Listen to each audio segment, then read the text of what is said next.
was promised $10 million. All he had to do was help transfer it. A few emails later, he lost everything. His life savings, his house, and even his marriage. This isn't just a scam. This is a worldwide web of deception that begins in crowded internet cafes and ends in broken lives across the globe. This is the story behind the Nigerian scam, where it started, why it works, and how it still traps millions. To understand the Nigerian scam, we must go back to the 1980s. The earliest version wasn't even online. It was called the 419 scam, named after the section of Nigeria's criminal code that prohibits fraud. People would receive letters, yes, physical letters, claiming to be from a Nigerian prince, a government official, or a wealthy businessman needing help to transfer money abroad. In return, they'd offer a big reward. The victims had to send a small amount of money first, and that's where the trap snapped shut. As internet access grew, these scammers moved online. Emails replaced letters, and the web became a hunting ground. But how do they make it look so real? And why do people still fall for it? It's easy to think, I'd never fall for that. But these scams are built on something powerful. Emotion.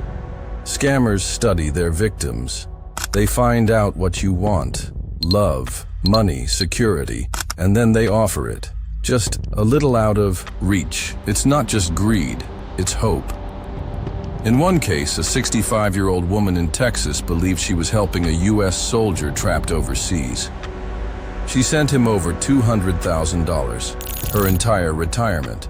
They play with emotions, slowly building trust. And once that trust is there, they ask for help. Money, gift cards, bank info. The victims don't think they're giving money to a scammer. They think they're helping a friend. Scammers don't always strike with big promises right away.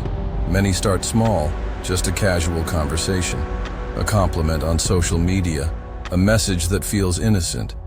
Over days or weeks, they build a relationship. Some even play multiple roles: friend, lover, business partner. This is called social engineering, manipulating someone until they hand over sensitive information willingly. And it works, because deep down, we all want connection. We want to feel seen, heard, wanted.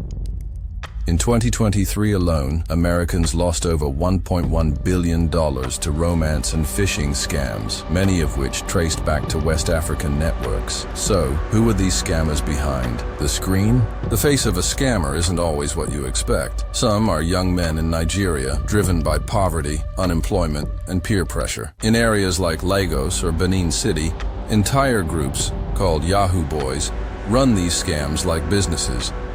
Some live flashy lives, expensive cars, designer clothes, funded by fraud.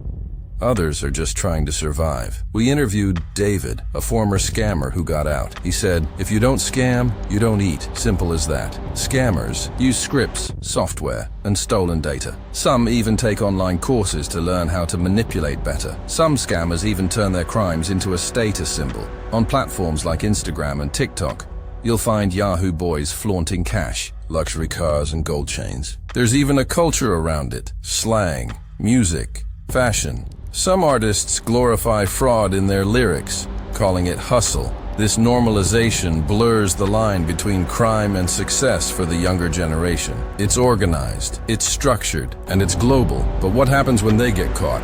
Do they face justice? Nigerian police have cracked down on fraud rings. So has the EFCC, the Economic and Financial Crimes Commission. But corruption, weak laws, and overloaded systems make it hard to shut these networks down completely. Internationally, agencies like the FBI and Interpol work with Nigerian forces. There have been big busts, like the 2019 arrest of Obinwane Okiki, a celebrated entrepreneur who stole over $11 million using phishing schemes. But for every one scammer caught, dozens rise to take their place. One promising strategy is education. In Lagos, some NGOs run workshops teaching teenagers about digital ethics, showing them the long-term damage of fraud. Schools are slowly introducing cybercrime awareness, and tech companies are building better filters to catch suspicious behavior. But the truth is, scammers always adapt. As the tools evolve, so do the tactics. So why do these scams still work, even today? The scam isn't always in Nigeria. Networks operate from Ghana, Malaysia, South Africa, even the US. And technology makes them faster, harder to trace, and more convincing. Deepfake voices, AI-generated images, hacked email accounts. It's no longer just poor grammar and fake royalty. Now scammers impersonate CEOs, banks, and government officials.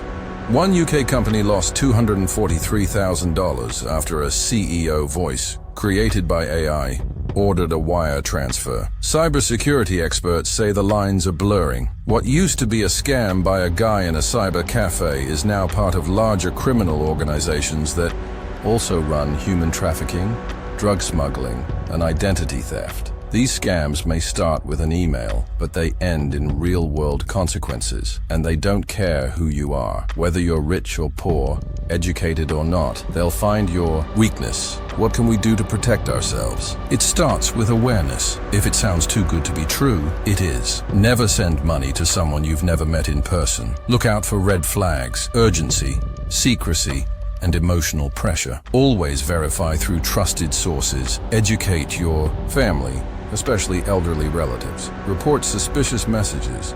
And if you've already been scammed, don't be ashamed. Report it. You could help stop someone else from falling into the same trap. According to the FTC, only 1 in 10 scam victims report the crime. Imagine how many more could be helped if they did. And in the end, what does this really cost us? It's not just money, it's trust. People lose their savings, but also their dignity, their relationships, even their will to trust others again. Families are torn apart. Elderly people are left in debt. Some victims have even taken their own lives. The Nigerian scam isn't just a joke in your spam folder.